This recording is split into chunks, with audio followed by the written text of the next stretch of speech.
probably open source by now. All right, we're live. Did I get a notification on Facebook? Nope. Oh, yeah, I did. Yeah, there it is. Michigan Brews is now live. Michigan Brews. Going live for Brian Stevens' birthday. Yeah. Oh, should I pay? Is now live too. Pay the money to boost the stream. Yeah. All right. Captions are auto-generated. Oh, let's share it now.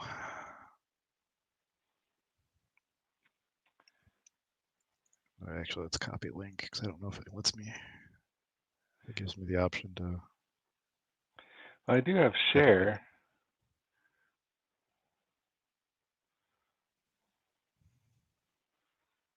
Let's see. Should we share it to keepers? Or is that too soon?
Oh, there's Jordan.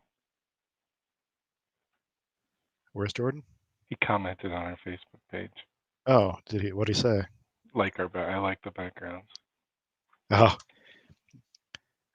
tell him if he has nothing going on, he can join in. I'll message him. Well, he's watching, so he'll hear that in a few seconds. Oh, is he? I think so.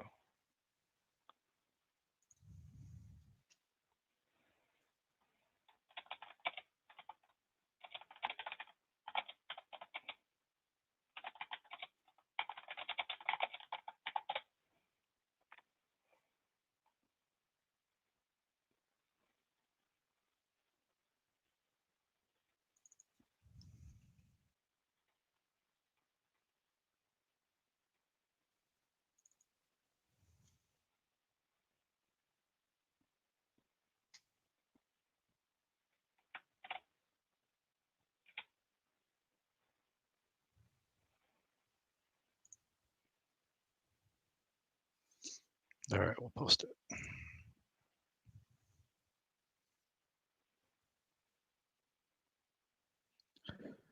All right, we'll see if anybody comes in. Where'd you post it to? I just posted it on Facebook. On your page? Yeah. I don't have a lot of beer on my page, but like on my own personal Facebook page. Oh, they're still in the hospital. I shouldn't be saying that on air. Sorry, no, it's fine. And for the description of the video, I think I put that Jordan's gonna be here, but considering he just had a kid. So yeah, man, what's on tap? I am still really enjoying the orange creamsicle. Does it mellow out any? Yeah, it has. I don't think the orange is as upfront as it was. Super tasty though. It was less upfront than even Epsicle was for quite a little bit. Yeah. So describe Epsicle. Describe your beer.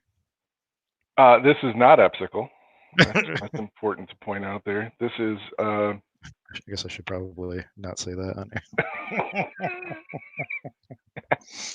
whatever. We'll delete the first stream. Got to get used to talking live now, huh? Right. Ah. So it's just it's an orange creamsicle New England. Citra. What? See, man, I forgot my own damn recipe. So mostly Citra. All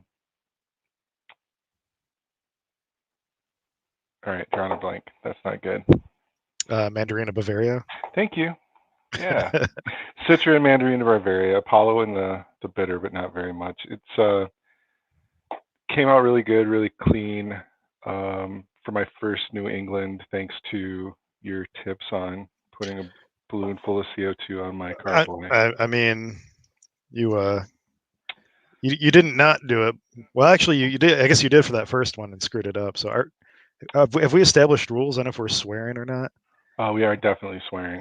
I can't go very long at all without trying to fucking not swear. So can you mark streams as not safe for work? Do we have to do that? Is that a thing? I don't think we have to do that, do we? I don't know. I mean, maybe if we were trying to monetize, but that's not going to happen. So yeah, so it's a lactose milkshake IPA with orange, which is crazy. It used an orange candy flavor, just a very little bit, a few drops actually in the entire batch, and then some vanilla. Came out super fruity, juicy, not too hoppy, good hop finish. It's just really good beer. It's probably one of the best beers that I think I've brewed. As far as me liking it. Oh, that sounds amazing. And then later, I've got some good stuff from Blakesley. He and I did a beer share yesterday. I dropped some of this off, and he gave me some of his Pilsner and some more of just some of the Pina Colada Sour. I haven't had the Pina Colada Sour yet. You had that though, right? Yes. Yeah. Didn't you drink? I thought he gave you like a whole bottle of that. We drank that like one night. That we I had the. okay. I had the Flanders, which was amazing, and then I had I think it was just the golden sour.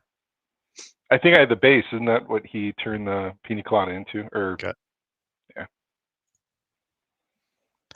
Yeah. I shared a bottle of that with Shayna, and it tastes exactly like what it's supposed to taste like. It's legit. It's really good. I think that like a Pina Colada like cider or something would be really good. Like after Distant Whistle put out that pineapple upside down cider, it might have been last year maybe. I think I went through like 3 different revisions trying to make something nearly as good, and I came close, but nothing quite as good as that. But Pina Colada cider sounds like it'd be pretty legit too. No, Pina Colada cider would be. I haven't really played too much of the cider game. Just that pear and raspberry. I think those are the only 2 that I've really done. Really wanted to get into more ciders this year, but just ran out of time with work. What yeast do you usually use for a cider? So in the past, I've tried a couple of different things. I've tried White Labs. I think they have just a general cider ale, sweet cider. Yeah. Then I have used Nottingham once for a batch, and then I think I just switched back over to just Safe Ale 05.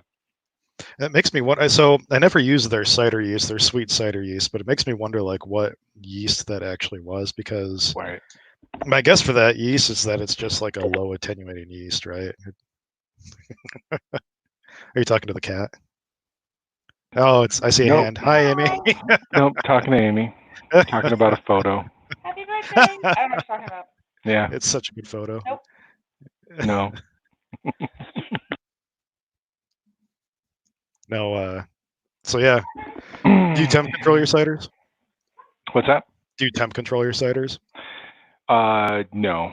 I don't do any temp control at all. I thought we've talked about that before, haven't we? Your basement is usually But your basement's pretty deep though, kind of. It's pretty Yeah, no, I have, steadily yeah, chilly down there. it is a constant like 63, 64 degrees in my basement year round. It can get a little colder in the winter. So I started fermenting upstairs, but no, that's the next thing is once the remodel's done, then I'm going to build the temperature controlled chamber. Mhm. I've had all the stuff to do it for like a year and a half. I've just been too busy to get it going. You're still winning medals, huh? It's like scary to think what it'll be like once you take your next.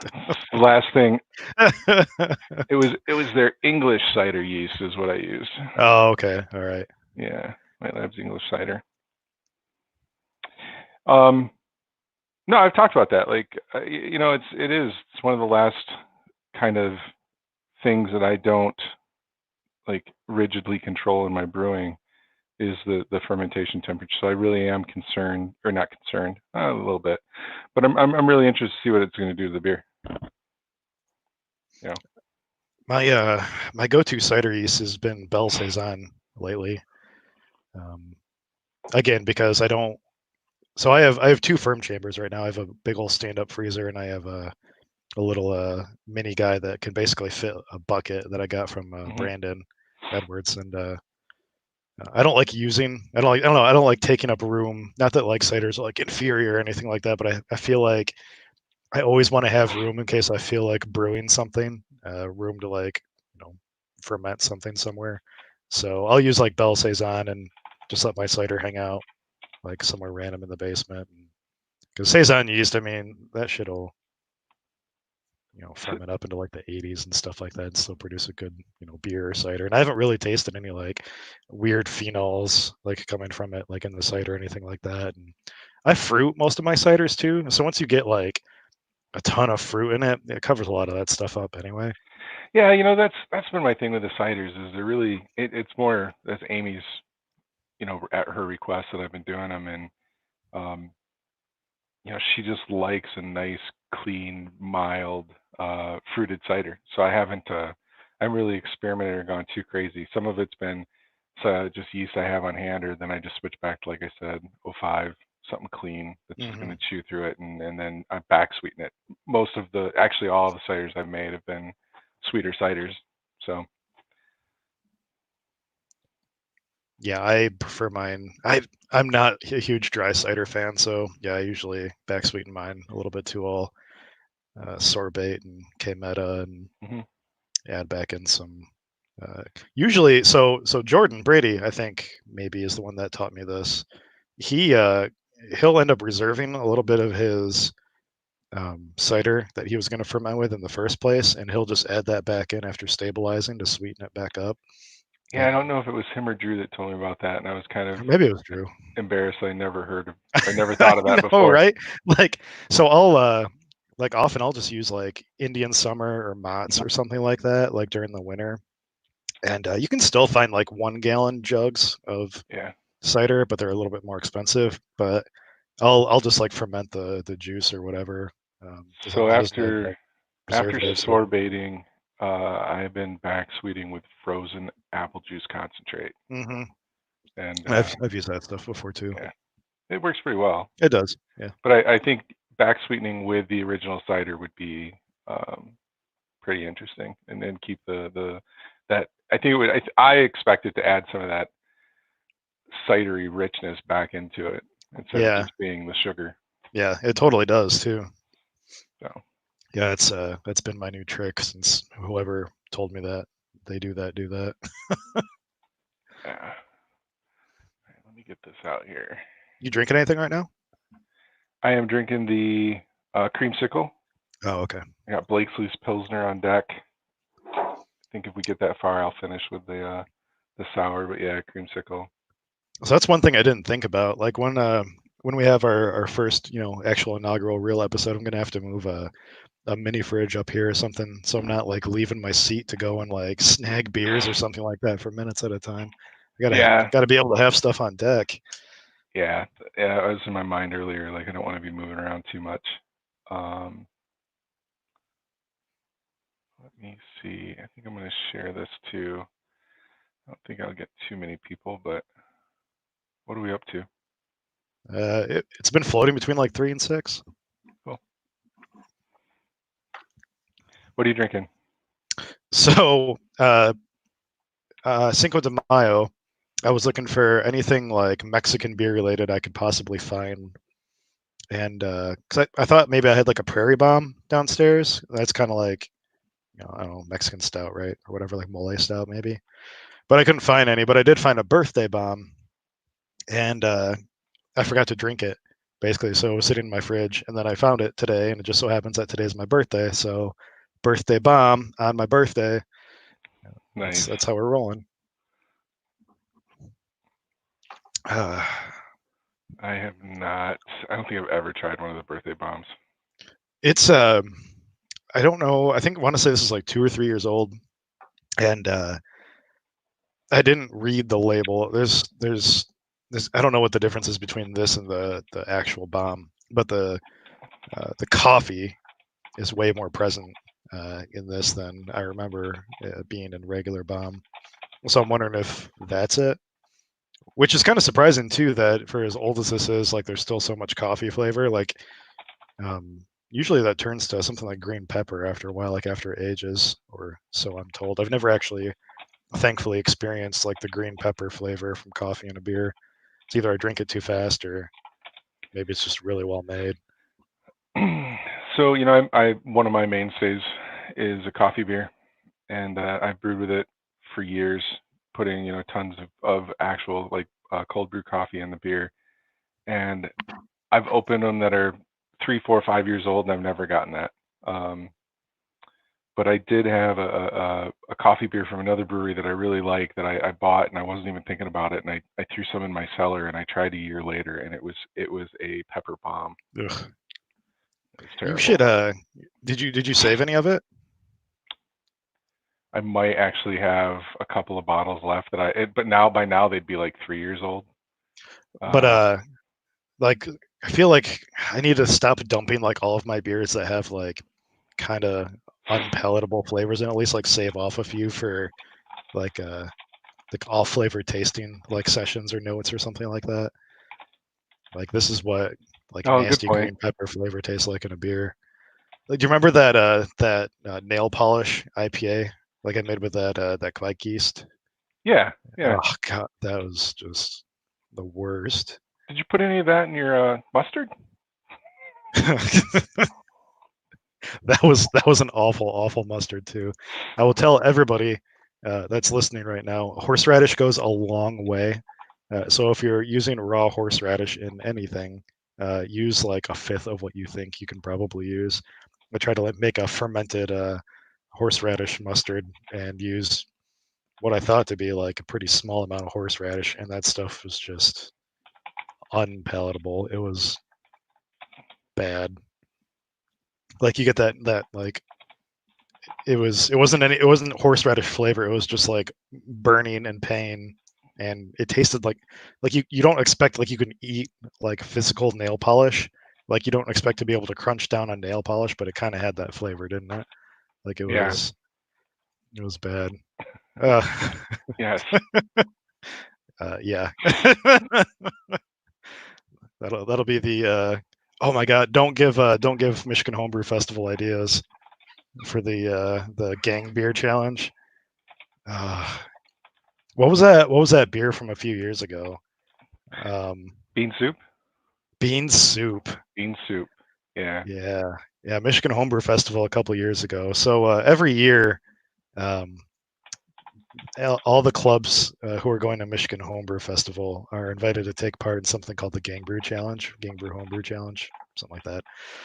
And they put down a set of rules. And the last, I want to say 2 years and 3 years ago, the rules were you had to make a beer with what a root, a root or bark, a fruit or vegetable, and an herb or spice. Yeah. Herb or spice. Yeah. And so that was 3 years ago. And then 2 years ago, they had the same rules, except they said it needs to be imperial. basically. And so was it 2 or 3 years ago? There was a homebrew club that decided that they wanted to basically make a like bean soup beer for the gang brew challenge, and it legit wasn't good, but I guess it dinged all the or checked all the boxes. I don't think it placed very well. In fact, I remember a drunk Jason. I don't even know what time it was. It was dark. Coming back to Keepers of Craft, finding me, like grabbing me by the shoulder and like hauling me across like Michigan Homebrew Festival, being like, "You need to try this beer," and you wouldn't even tell me why. It was just like, "You need to go up here and you need to order the bean soup."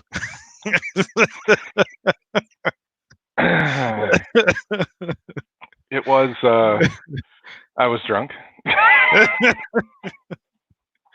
I can't even remember what club that was. I think it was either Ann Arbor or Livingston Social, maybe. I can't remember, but they were super proud of it, and in reality, they did a great job with the ingredients. I mean, they took the spirit of this competition and did something absolutely crazy that it wasn't like these three things that normally go together, like rhubarb and basil and something. Like they were like, we're making a fucking soup. And didn't they brew it over like in a cast iron pot or something like that? No, it was a copper kettle on a wood fire, and it had the smoke in it. Like in reality, if those were flavors, the onion, the oregano, the bean, the garlic, if those are flavors that were meant to be in beer, it would have been a work of art. I mean, they did an amazing job. But holy shit, that was some fucked up beer. So I wish I remember what club that was. It literally like a great job though. I'm sure somebody will they'll put it out. But yeah. But no, it's a good point. I'll have to. I think I do have a few bottles of that coffee beer left. I'll have to see, or bring it to one of the clubs and the meets in the future when we can start getting back together and see if the off flavor holds. It'd be a good experience for people to try. Yeah, definitely. But I do warn. Ever since then, I've been warning people about cellaring coffee beers, and KBS I think gets away with it because I'm pretty sure it's not real coffee. I'm pretty sure that's coffee extract or coffee flavoring that's in KBS. But if you're going to use real coffee, you got to be careful. So speaking of KBS, did you see that Founders is putting out a coffee blonde, basically? No. Yeah. So, oh geez, what's it called? Like it's like a lactose coffee blonde. It sounds like. Let me Google it. Just saw it today. Oh no. Must be on Facebook. I want to say it's like a blonde ale with coffee and lactose, and I feel like there was something else about it too, and vanilla. So I mean, it sounds good. It's coming in 4-packs, which makes me think it's going to be, at that like maybe higher tier in terms of price. Yeah. Is he or is he? Are they doing? Is this going to be like the next in the Barrel Age series release? No, it's not barrel aged at all. Oh, okay. Interesting. Yeah, Alex asked too. No, I don't think it is. But boy, I wish I could find it. It's not popping up for me. Maybe. So I had some weird dreams last night. So, but I'm like nearly positive that Let me check their release schedule. I'm pulling up their Facebook page right now because it was like Fabulous Roast or something like that. Yeah, there it is. Marvel Roast. I wonder, is that part of their Mothership series? No, they're distributing. Available in draft in very limited amounts in 4-packs of 12-ounce bottles beginning in July. Yeah, that's it. Interesting. We'll put the link in chat. Oh God, that's an ugly link. Sorry, chat. Holy shit. Oh, what even happened? Oh my God. I think you're cross-posting from both. An error has occurred. Maybe I can't do that. You should not do that again. Hold on. I'm going to their actual page right now. Let's see if this works any better. All right, there we go. Looks like that posted to YouTube and Facebook. But yeah, so coming in July, what do they say about it? Imperial. Oh, so is it Imperial Golden Ale. So I wonder if it's Belgian. They don't say Belgian, but coffee, vanilla. Oh, and cacao nibs and lactose. Huh. Yeah. No, I mean, it sounds legit. I'm down to try it. Absolutely.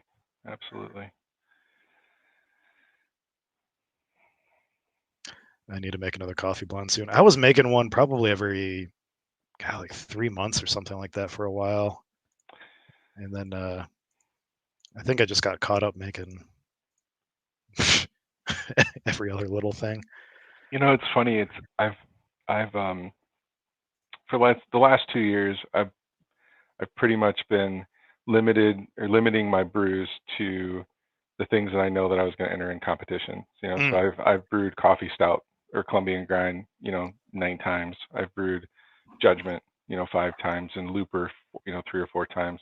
Right. And just the last few weeks, kind of since I've started hanging out with you again, and actually COVID, that's given me the time to stop traveling. And I've brewed 3 beers that I've never brewed before, and it's super cool to kind of get back into that creative, try something new, different. But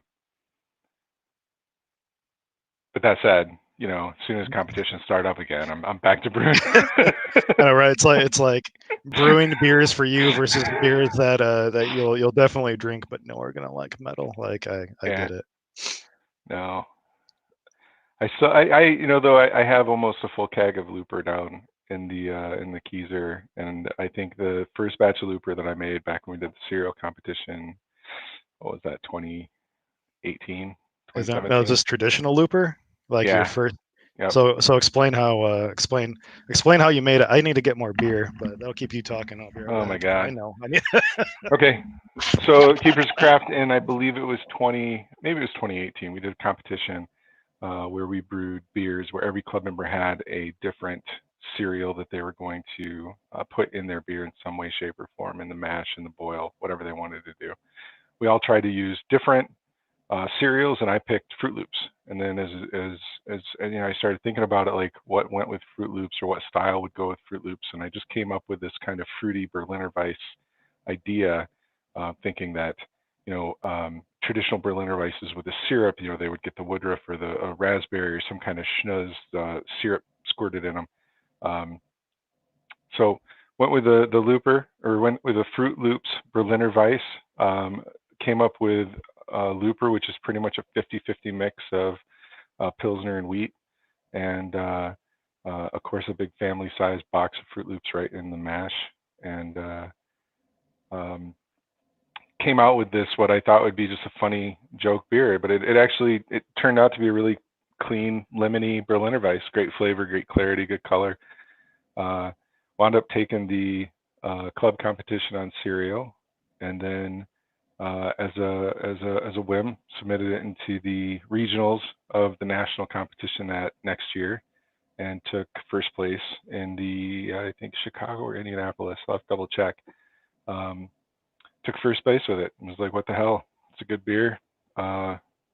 It's a joke. I love the comments I get from the judges that talk about, oh, this is a great example of style. It's traditional Berliner Weiss. And I keep thinking, like, how the hell did they brew Berliner Weisses without Fruit Loops?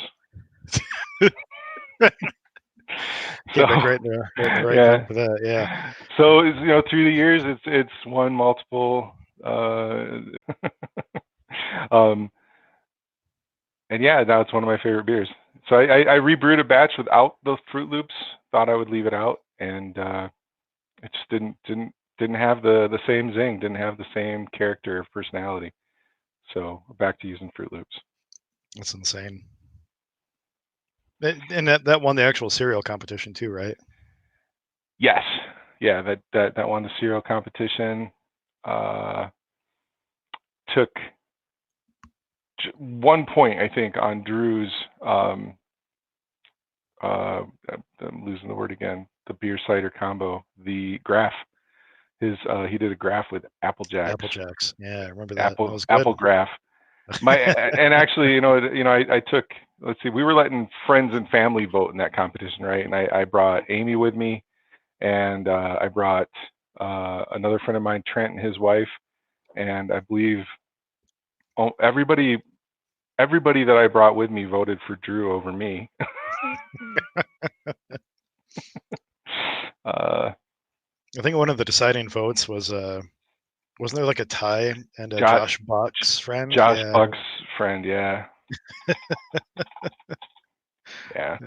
Josh Buck's friend came in late in the game. We were tied, and then she walked around. We were all holding our breath, and then she gave me I think she voted for mine and one of the Cocoa Puff beers or something. Count Chocula. So. Didn't David brew like a Count Chocula beer or something like that? No, David was Smacks. Smacks or it Puff? Was. Yeah, no, I think it was Smacks. Golden Ale with the Smacks, I'm pretty sure. Yeah.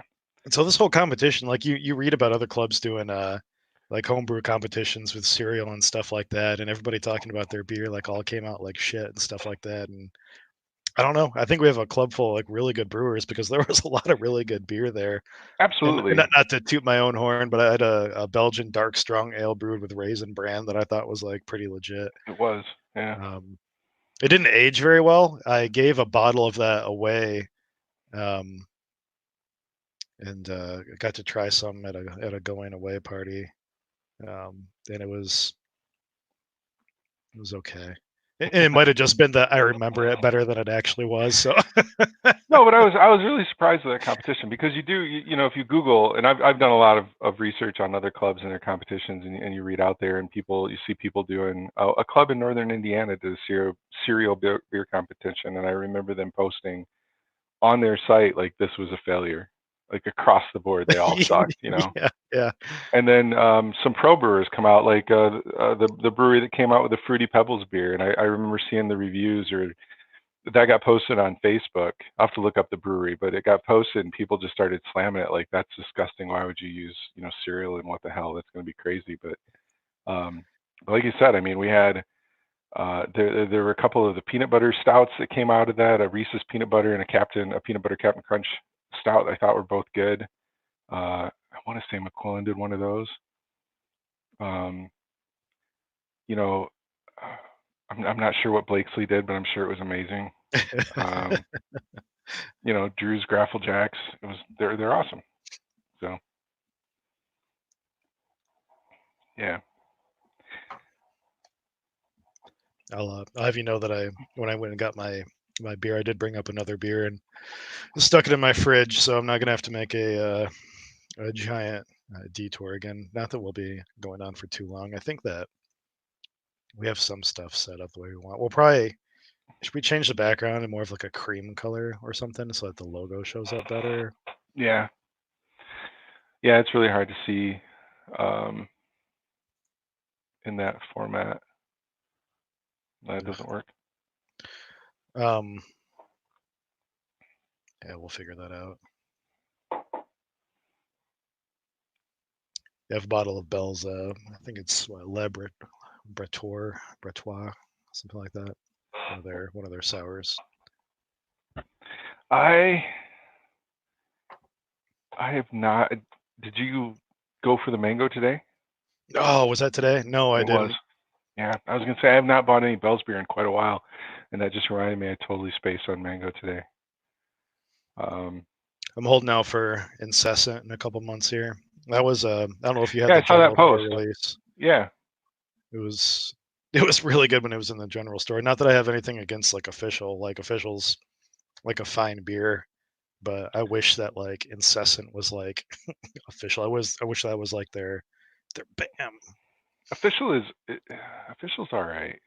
Yeah. Official doesn't have the hop profile that I think I liked, where Incessant, was just better super yummy. combination. Yep. The Founders is still killing it though with like their American like hopped lager and all day IPA and solid gold. All the 15 packs are just good for the price point, except now we have hams. So Telling you, I'm not gonna lie and say I'm not staring at a 30 pack of hams right now. And hams light, 110 calories of gloriousness. Something else. All right, I gotta break into this Pilsner.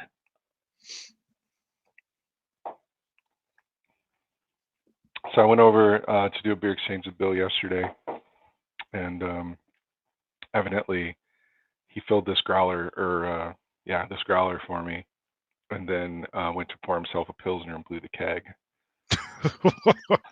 So I felt a little bad about taking it. But he usually brews like 10 gallons at a time, though. So either he has like a whole nother keg to himself, or well, that's why I texted him when I got home, and I actually had a chance to drink a glass of it. I'm like, dude, that's really, really fucking tasty. And he's like, yeah, I like it. I drank 11 gallons of it or something.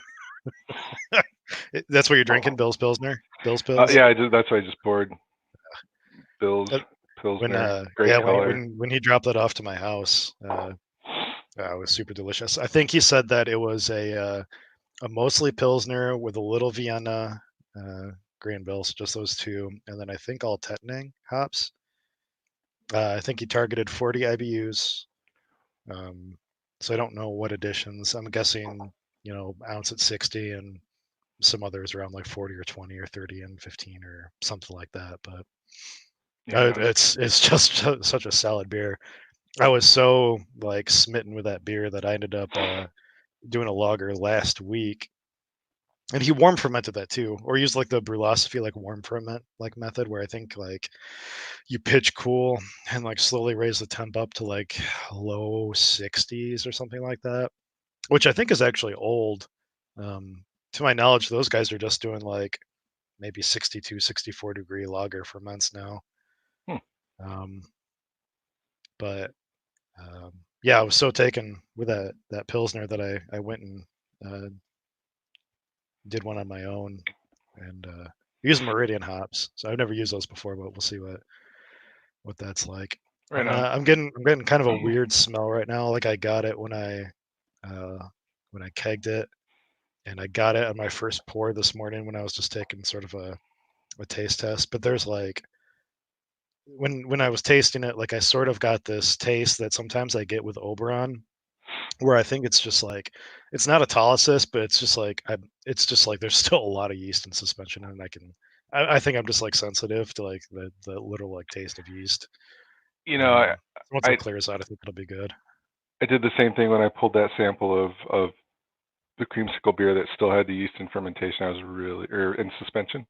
I was really worried about it. I think the yeast as they chew through it and they start producing all that stuff. And then as you let them do the rest and they're starting to eat their own waste, I think they just pick up so much of the off flavors and the nastiness.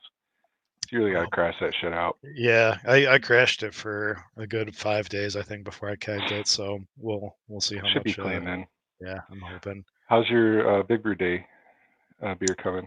Good. I actually just dry hopped it yesterday. It called for a 5-day dry hop, and I figured my fermentation was like coming to a close, and I usually don't let my IPAs clean up for more than like 5 days anyway. So dry hopped it yesterday. I'll probably keg it on like Monday. Or maybe I'll cool crash it Sunday, keg it Monday, something like that. I was gonna say I dry hopped mine at 4 days.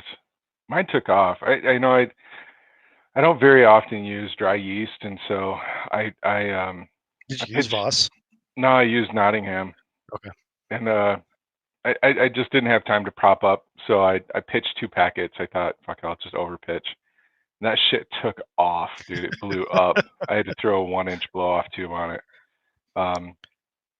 It went ape shit. So I dry hopped it 4 days with that too, and I think I'm gonna throw it in the Keezer Saturday.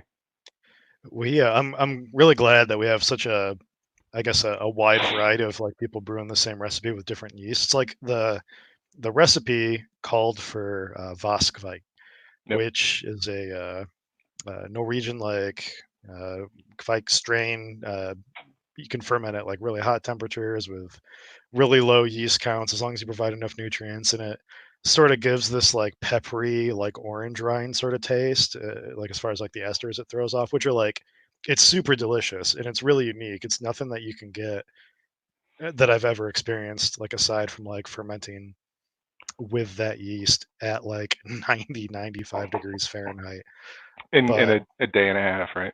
oh, totally. It's totally ready to drink at like 4 days. Yeah. I've gone grain to glass in like 6-7 days, I think. Yeah. The New England IPA that I brewed for that competition down in Indiana, was it Indiana that we all went to? That was the wort mixer. Yeah, something like that. Yeah, I think it was. Yeah, Goshen Homebrew The Club. Goshen one, yeah. It took second place down there, and I think that was like a 6-7 day brew. Right And on. yeah, no. Well, But no, I'm glad we have such a variety of yeast. Basically, like I used Barbarian, and you used Nottingham, and I think there are people using Voss, and there's going to be people using yeah.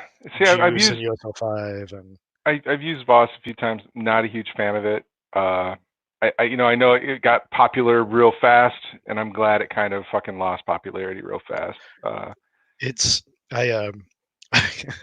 I've been a big so I was a super huge proponent for like Vike Yeast.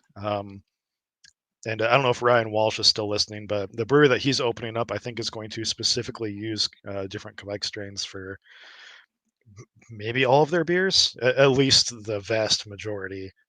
I Shout think out to Troust Brewing, by the way. But I think a lot of people thought that hey, I can beat the shit out of this yeast at 95 degrees and get a drinkable beer in 2 days, and I think there were a lot of bad habits going into it. That said, Livingston Social Brew Club brewed a beer complete start to finish last year at Homebrew Fest using Kvike. What was it? Less than 40 hours, I think. They mashed in. They fermented it overnight and kegged and carbonated carbonated the next day. Carbonated the next day. I'll have another beer. And that beer was drinkable. It was great. I mean, for a beer brewed while we watched at Homebrew Fest, it was fucking amazing. Oh, it was. And then we got to drink it. It's just like, yeah, that's totally insane. No, I was a big proponent and a big user of these strains. I think I still have something like 8 different strains in my freezer downstairs, and they're just super fickle, and I think they're like way less predictable than like the traditional sack strains like we've been using. Like just this, and I think that there's still a lot to know about them. Like, so the original like Bible of Kvike yeast when it started like becoming really popular was under pitch, ferment hot, add lots of nutrients, and like it's just not as simple as that, I think. And I don't really use it much anymore, but like from my like last experiments, I found that fermenting hot is still really good with like a lot of nutrients, but you still want to do like a really nice like yeast pitch. Like I made a couple starters at the end there, and those beers turned out like super solid. But out of all of them, I still had crappy beers with just about every strain except Voss. Voss was the only one that really went and like made good beers pretty much every time. But all that being said, I stopped using like pretty much any Kvike strain maybe summer of last year, because I just found that there's not a single beer that I made that I didn't think could have been better, like just using a traditional yeast or whatever. Nice. You gonna have your yeast presentation ready for the next meeting? Yeah. So thanks for throwing me under the bus on that one, by the way. So yeah, I'll now if there's anybody listening or watching that is not part of Keepers of Craft, that has an interest in homebrewing, that's around Kalamazoo, feel free to join the Facebook group. We're going to do a Zoom meeting for our next meeting. I think is the 17th, 18th. 17th at 6 o'clock on Zoom. If join Keeper's Craft on Facebook, and the invitation will be in an event. So we're going to do a presentation. Brian's going to tell us all about yeast and yeast propagation. Yeast propagation and storage. It's And such storage. an exciting topic. Yeah. I've created a virtual Zoom poll, or I'm sorry, quiz, trivia. There'll be fucking trivia. No prizes, but what the hell? What's the point of doing trivia? Fucking drinking and making an ass of yourself. Maybe we do trivia for the replacement VP. There you go. So, but no, so I think yeast storage and propagation is like an amazing homebrew topic because yeast is fucking expensive. Like, again, I don't know how many homebrewers there are like watching, but you go down to Bell's or you go to South County, and yeast is at least probably like $7-8 a pack. Hey, jump in there. Both of you are amazing stores, by the way, and if you'd be interested in doing some kind of a sponsorship of Michigan Brews, please reach out and let us know. I don't give a shit what my co-host here says about the price of your yeast. I think it's perfect. Thank you. Go ahead, Brian. You got to make a profit, but homebrewers are traditionally the majority I know can be penny pinchers.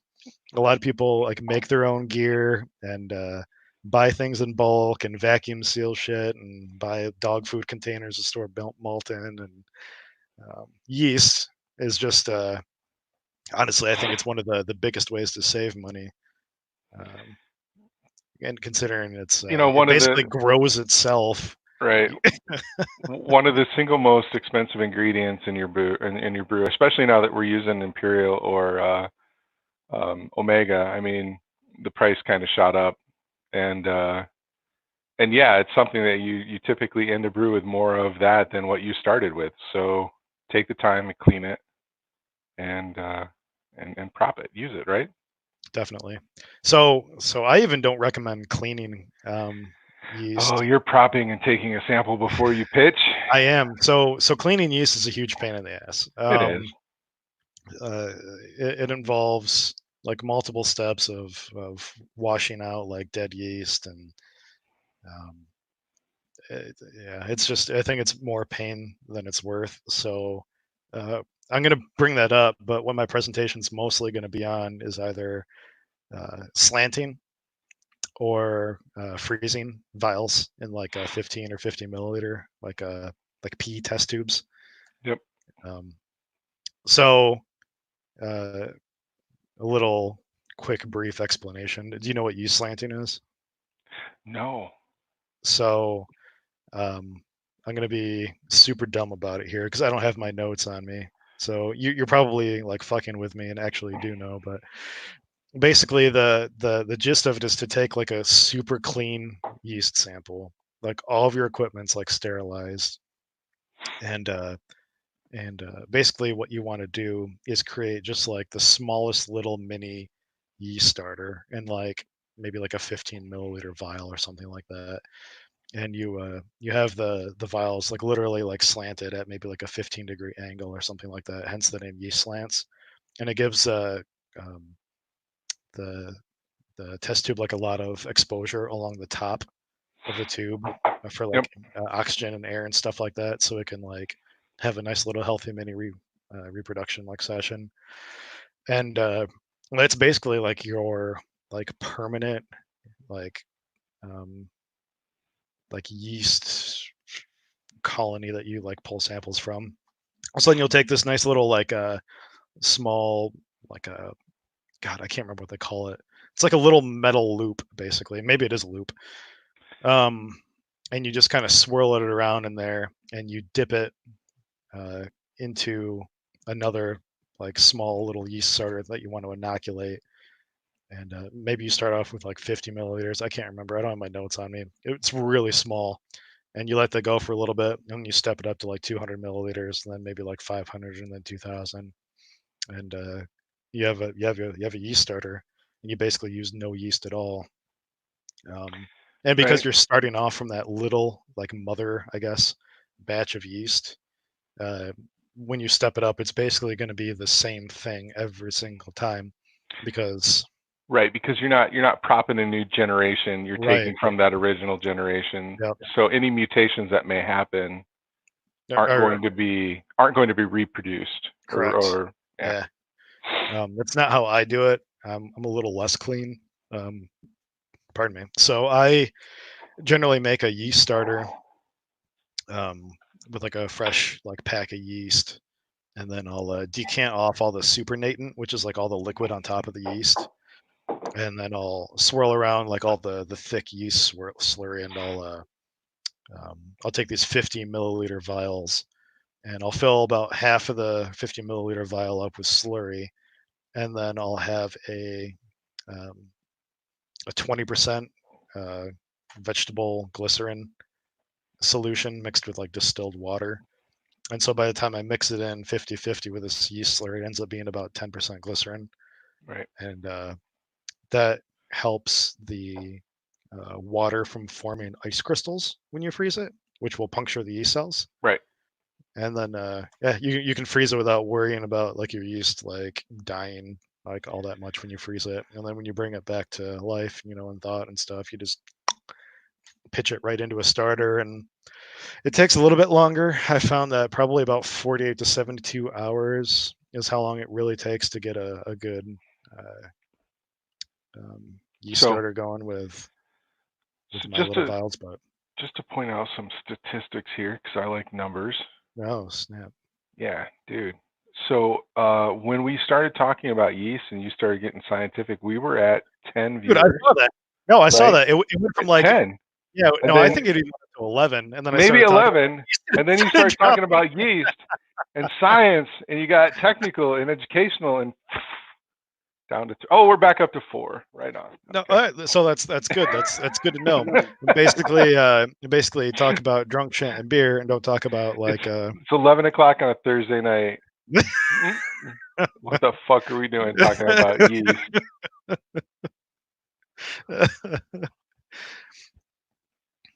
No, I guess So that's I don't good. know if he's watching. I'm actually trying to get. So there's a fan. That's good. There's a fan. Thanks, Alex. Thanks,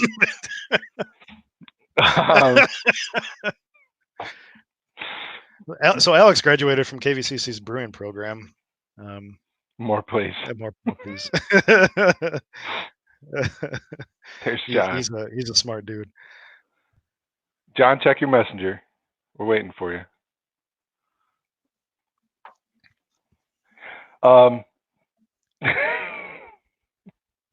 This is gonna be fucked up. What? No, this. We talk about science. You wreck our viewership. I know what happened. I'm so sad now. It was like gradually going up to. I was watching that little eyeball icon. I'm so sad. Right. I think I don't want to give away who the first guest will be when we do the first show, but yeah, I try not to mention that in the description. So. But I think once we just get in your fucking Facebook Messenger and click the goddamn link. So once we're able to secure the spot, the time, and get him nailed down, and we can start posting that out, I think we'll draw in a lot of interest. Do the teaser for the 3 people that are fucking watching. We're gonna have a superstar, rock star in the homebrew and pro brew community. It's going to be joining us for our inaugural kickoff in a maybe even a few days if I can get him to commit to a time. I'll probably post this to at least Kalamazoo Beer Enthusiast, and yeah, I'm not. Yeah, maybe Drink Kazoo and Michigan Craft Beer Drinkers and some other Facebook things. Right on. We're on YouTube too. But it seems like Facebook is like a way better way to join stuff. I think this should be streaming on YouTube right now as well. But it is, yeah, I think it is. All right. So what else? I agree. We need to redo the logo. It needs to be pale, or the background. Can you make the background tan? Yeah, I have to upload like an image, I think, but no, I can. Or I can do that, which looks ugly as sin. That looks ugly as shit. Yeah.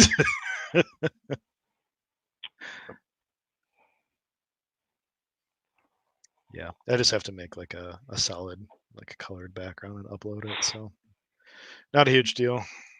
Right on. So what are you drinking now? That's black. Is that your stout? It is my stout. So this thing ended up, I think, at a final gravity of 1052. So it's definitely sweet. It's not as sweet as it was a couple days ago, though. I finally got the carb up to where I like it. I think the carbonic acid's cutting it a little bit. But it needs to age a little bit still because I brewed it pretty bitter. And a lot of that's going to have to age out some. But it's still pretty solid. I'm sure he's not watching, but I gave Peter Bentley a couple bottles earlier today for him to drink. And I'm enjoying it myself. I'm just trying not to drink too much of it before it gets to the point where I want to actually throw it in bottles and let it sit somewhere.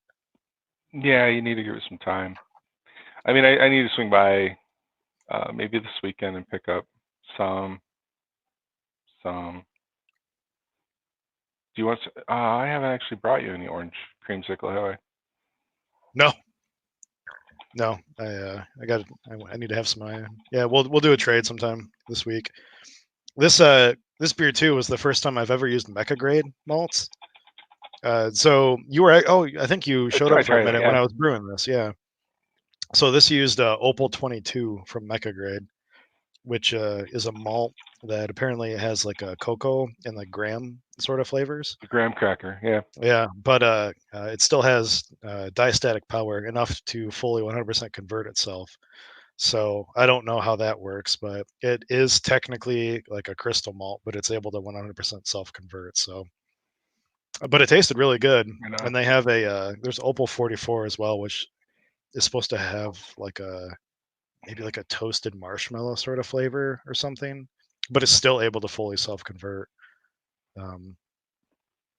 So I think maybe it was a poor choice to use it in a beer like this, where like all the roasted malts are probably going to overpower those flavors anyway.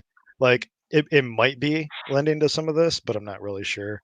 I kind of want to do a beer that's like mostly one of those opal malts and maybe, I don't know, maybe even 100% some of those opal malts. I'm not sure, but it's still pretty tasty. Shayna gets a lot of chocolate and a little bit of coffee.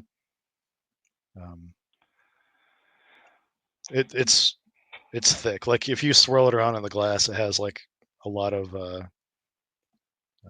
like residual, like not lacing or whatever, but just like the sugar on the side, like slowly dripping down. Nice. What's on deck for you? What are you brewing next? So I got the Big Brew Day IPA going right now. I did the traditional recipe or whatever the recommended recipe was with all the New Zealand hops. Used barbarian yeast for that. It smells delicious right now, so we'll see what that turns out like. Some of my next beers are, let me look here. Another lager. So I want to do something a little bit less bitter than this German lager that I have going on right now. So I'm thinking, I'm thinking maybe like just like even like American lager or something like that. Like I've just been craving like dry, well-carved, crushable beers lately. I agree. That's what I've been. That's why I told Bill I wanted this Pilsner. Like that's what I've been wanting to drink. You know, and drinking hams with my buddy Sutton a couple weeks ago or a week ago or whatever, and then I think I've killed almost a 30-pack of hams since then. It's like I just want that nice fucking easy drinking lager. But I got a bug up my butt with this orange creamsicle IPA or NEPA, and I really want to do a berry version. And again, back that goes kind of goes to Sutton. He brewed John Sutton brewed a black currant beer with Brambling Cross that was just so fruity. And I don't think there was actually. I'm actually not even sure if he's listening. He can tell me. I don't It's just remember if he Hammond's actually job. put. Yeah, I don't remember if he put fruit in it or not. But he had this. He brewed this beer with Brambling Cross, and it was fucking amazing. And so I want to take Brambling Cross, and I want to find another berry forward hop, which I've actually read Mosaic used in a dry hop or a late stage edition or even a whirlpool edition can throw berry flavors. So I want to find a couple of berry hops, and I want to do like either a black raspberry or a red raspberry. Oh, there was no fruit. I'll put this up here. No fruit in his. Wow, that's crazy. It was all hops. It was all Brambling Cross, and it was amazing. And so I want to do a berry, blackberry, blackcurrant kind of milkshake lactose IPA. That's going to probably be the next beer I brew, either this week. Big into lactose right now, huh? I'm just digging this beer, man. No, it is super good. I think that it's like it's the perfect amount in that beer. Probably, I'm a little like sensitive to lactose. I think maybe like not in like the like lactose intolerant sort of way, but like the flavor that it adds, like it can be a little too much for me. Like at more than like a pound per 5 gallons, probably. Like I can taste it and it makes my teeth feel weird. Like sort of Really? like. So you're just a fucking freak. Yeah. Okay. No. I mean, all I get from Everyone's lactose is I get the creamy vanilla. I don't get any off flavors from it. I get, it definitely increased mouthfeel. That smooth almondy vanilla-y kind of characteristic from it. And from the base recipe that I was working on called for about half a pound of lactose, and I bumped it up to a pound just because I didn't feel like throwing the other half a pound in a freezer bag, or a vacuum seal. I've never used oat milk. I've never used oat milk either. The first time I actually heard about oat milk was a couple weeks ago. David Jones was talking about he made something with oat milk, and I asked him how they got it, how they milk the little How oat. they milk those. I didn't know their tits were big enough to get that out. It must have been a pain in the ass, but I actually forget what he was telling me that he was drinking. Yeah, John, the first time I ever heard of it was I think on a Scott Janish article maybe, and I've been wanting to use it since I read about that, but yeah, no, I haven't gotten around to it yet. Don't get sciencey. Our viewers are back up. Oh shit! You just said that. Now they're dropping. They want it. No, I haven't even looked into using oat milk in beer. I don't know, the addition properties of it, like how and when and where and what form it takes, and I haven't even thought about it. I mean, I would imagine they get oat milk from just squeezing and cold pressing flaked oats in some format, right? I honestly don't know what it is. I'm just guessing. So, yeah. I don't know. Tell me what it is. I'll use it. I'm down for anything. I used golden naked oats for the first time. Google it. For my last New England, and it's good, but like I gave it kind of a like a butterscotch sort of color. Like it's not like really like light golden. It's not really like dark orange. It's sort of like an in between where it's kind of like dark orangey, boring butterscotch colored, and like I'm thankful for what it did for the beer. Like I think it added like a nice sort of smoothness maybe, but it yeah, the color definitely wasn't for me. So all it is it is soaked in water. It is flaked oats soaked in water, blended and strained, and then the juice that's left over is called oat milk. So adding just flaked oats to the beer, I mean, okay, it's like concentrated flaked oats, I guess. It would seem to be the same thing, that you're going to get that same quality. I could be completely wrong, but I'll drink another beer and think about it some more. Yeah. I've actually been using less oats in my New Englands lately anyway. Like not a huge like amount less, but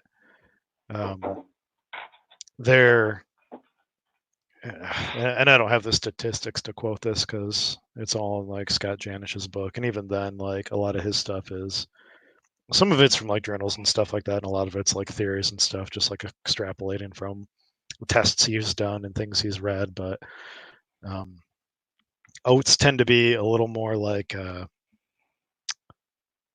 haze negative, I think, for New England's, and not that like that's like a super big concern to me, but I'm still kind of the opinion that we drink with our eyes first, and like for beers that we want to associate with some of those like and I hate using like buzzwords, but like juicier flavors.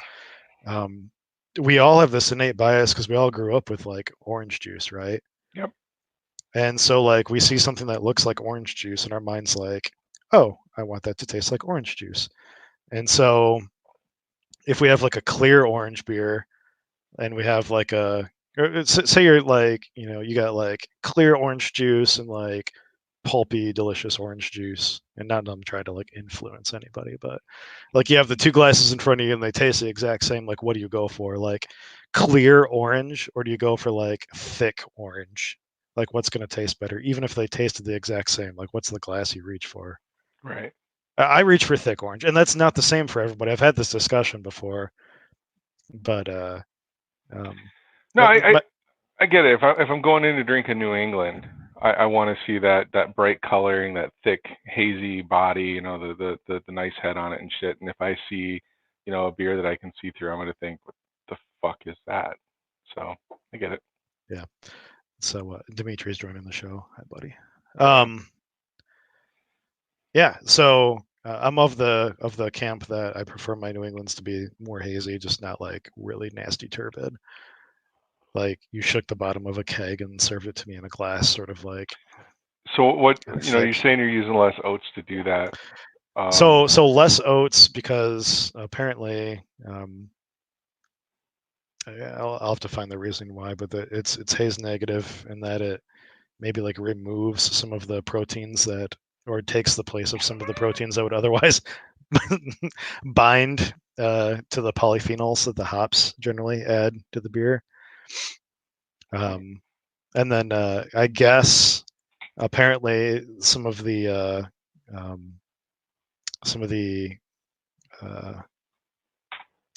additions or chemicals or compounds or whatever that are in oats can potentially lead to oxidizing New England's a little bit faster too.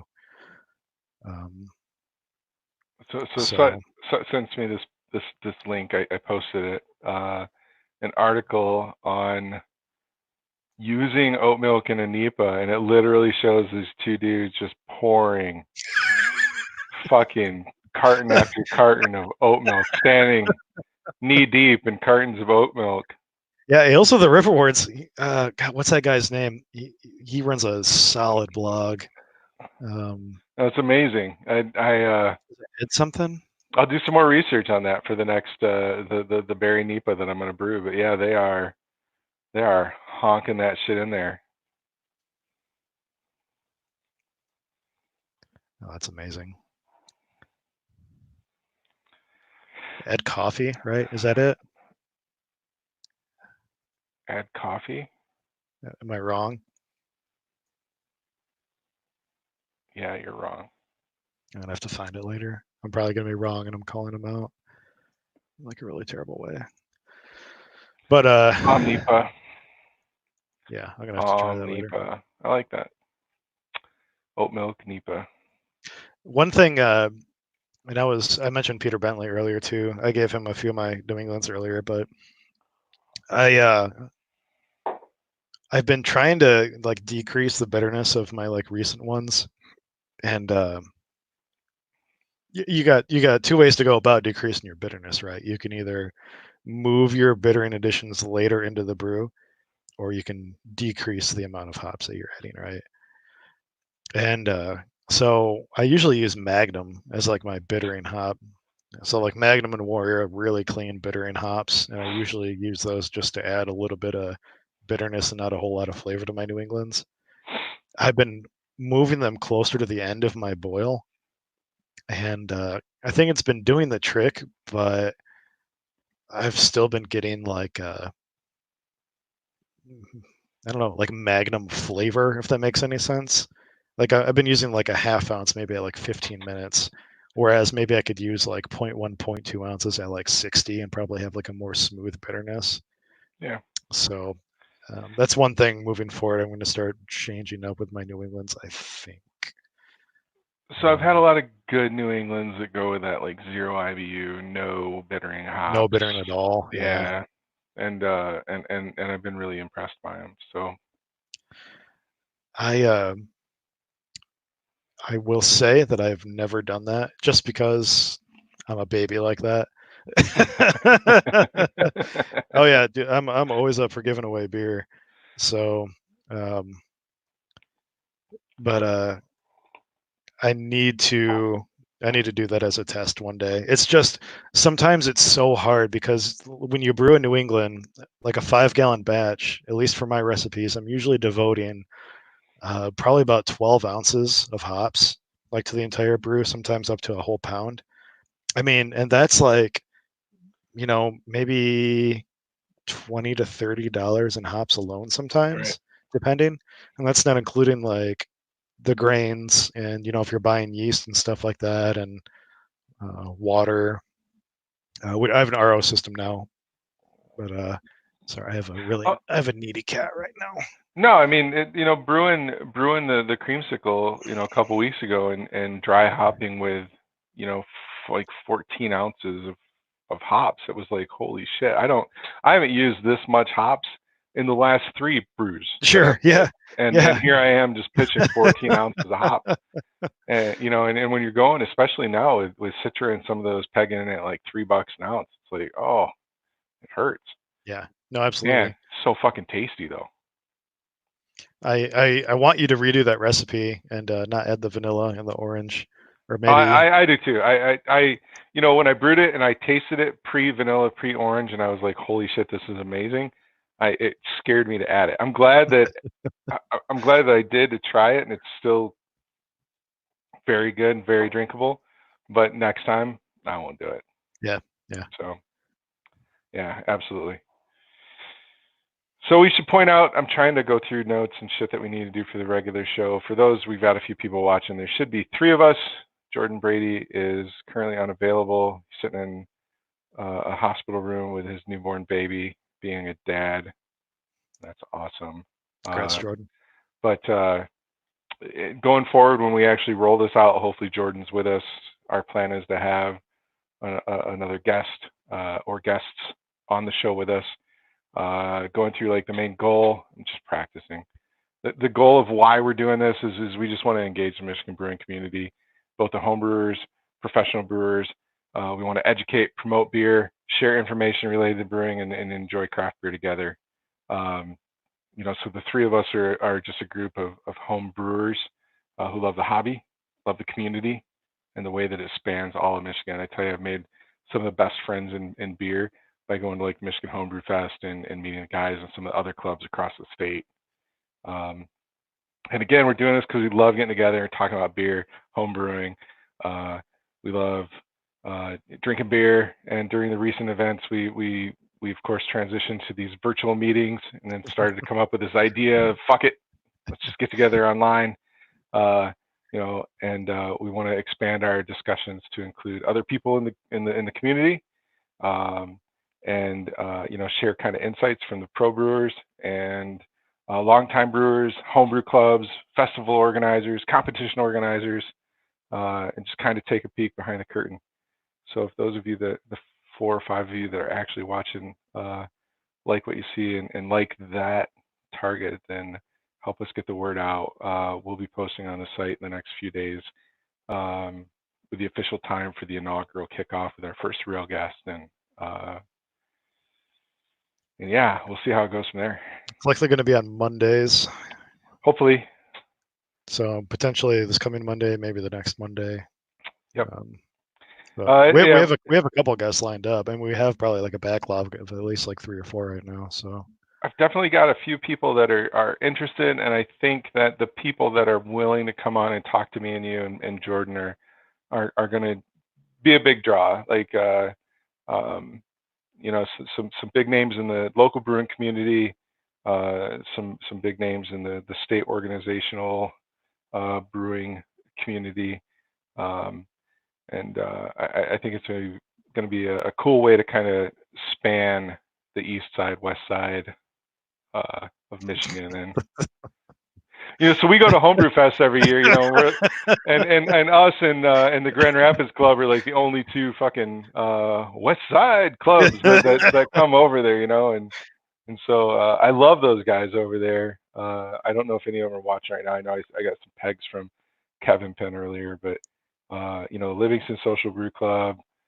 even KGB, Kunin, doing some shameless call outs. Red Ledge, all those guys over there. They're great. So great to go hang out with them, and I really hope the Homebrew Fest can happen this year. But we gotta stay safe. Fuck COVID. So, but yeah. it's What gonna be else? super exciting. I don't know. It is gonna be super exciting.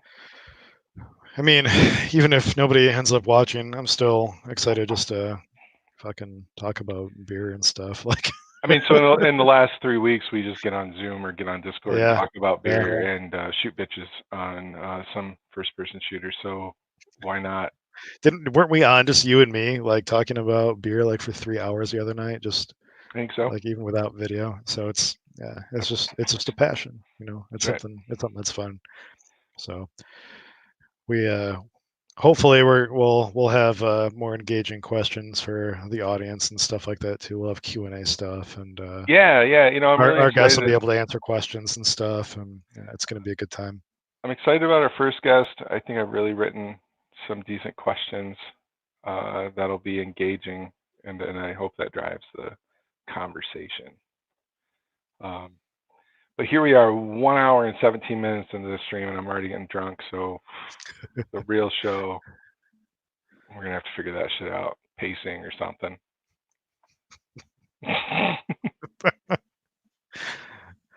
Fuck it.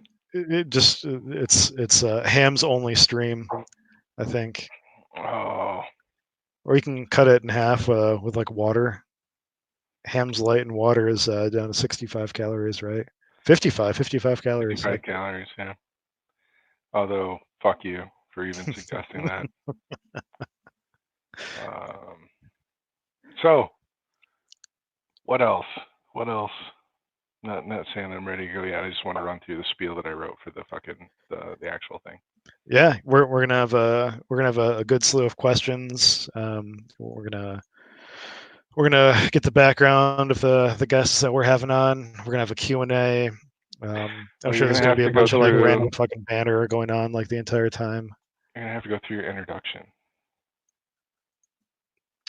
Like right now? I'm Brian Stevens. Not right now, but I mean in the real thing. Like, I'm Brian Stevens. I'm a super douchey homebrewer. Yeah. So what do we do for our introductions? Like besides that obvious fact. I don't know. Where we actually work. Oh, I don't know about listing out. So in my day job, I work in IT. I'm happy with that. I do too. Then you do too. What's your position in the brewing community? We both actually sit on the board of directors for Keepers of Craft. I'm the information officer for Keepers of Craft, and so for this local Kalamazoo Homebrew Club, I help run the website, help organize all online events. I help create online competitions for the club.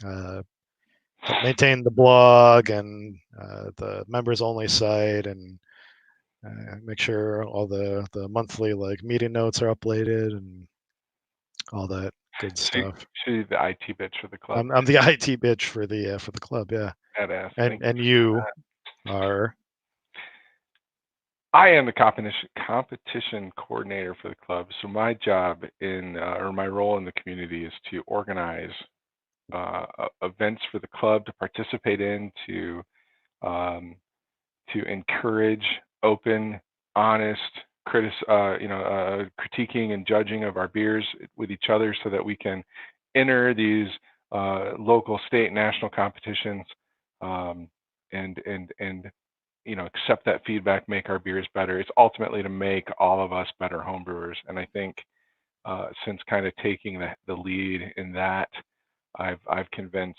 many people in the club that have never entered competitions before to enter competitions, and I'll convince all of you to enter competitions, because when you give me your beer or your friend your beer, and they tell you how great and wonderful it is, and because they like you, you're not getting the feedback that you need to actually make your beer better.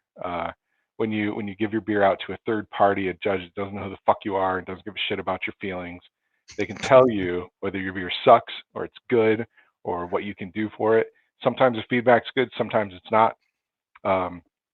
Makes But you a better entering person either way. Makes you a better brewer either way. makes Yeah. you a better brewer. By and far, it makes you a better brewer. Enter every competition. Everybody's like, "Oh, I'm not good enough to enter competition." Fucking enter a competition, and you'll get good enough to enter competitions. So And I think something that I don't hear often enough, like with regards to competitions too and stuff like that. I mean, yeah, it's totally great feedback, but I think it makes you more open for constructive criticism too. Like if you constantly, I mean, it's like asking people out for a date, right? Like when you're in the dating world, like you ask people out, you get rejected, and eventually it just becomes something that like, okay, I'll move on to the next thing. You keep getting negative feedback, right? And you take it seriously, and you work on whatever they critique your beer. And yeah, you shouldn't take it personally. You take it right, seriously. yeah, The story. So I do that presentation on how to brew for competitions, and the story I tell is with Colombian Grind. I brewed that beer more than 20 times now. When the first time I brewed it, scored. So there's a 50-point scale for competitions. First time I brewed it and entered it, it scored a 19.5, which I believe in the scale of 50 points means it sucks dick. yeah. And I don't even know if they like assign like a right, a recognition it's to that point. poor. And, It's not beer, yeah. but I took that feedback. I took the feedback that they gave me. It was too astringent, or not enough hop balance, or the body was weak, or whatever. I took that feedback. I tweaked the recipe, and I entered again. I scored like a 20 something. I took that feedback. Needs more of this, less of that. However it comes out, and I brewed it again, and I kept doing that over and over and over again. And now I'm pegging a consistently. I am consistently scoring in the mid 40s. And that beer alone, out of every beer that I've brewed, has won more medals, and more competitions. Recently won a spot in the K-Dale competition. It's supposed to be brewed by Rivertown Brewing, or Railtown Brewing. Sorry guys, sometime in this year, COVID allowing. Hopefully Yeah, you guys make it. I appreciate congrats. it. But I did that based on the feedback from the competition. It was a shitty fucking beer to start, and now it's a good beer. I don't like it, but it's a good beer. That goes back to what we were talking about earlier about brewing beer for us versus brewing beer for competitions, huh? Exactly. Yeah. And eventually, somebody tells you enough that your beer is good. You get enough people telling you enough times that it's good, and they're not just your friends blowing smoke up your ass. Then, hopefully it'll sink in, and you use those things that you learn to make all of your beers better. But you still got to keep entering competitions because they're Right. not all going to be great. And I don't know a single person that I think Right. consistently brews like excellent, great beers. Like we all fuck up. Oh I'm gonna yeah, let you talk yeah, for a minute while I grab another glass. yeah. No, not at all. I I think most of my beers now are like really good to like great, like super palatable. Would they all win medals? I don't know. Probably not. And I don't think that there are many brewers out there that like are capable of doing that. Breweries like Pearl Brewers or home brewers, like either or.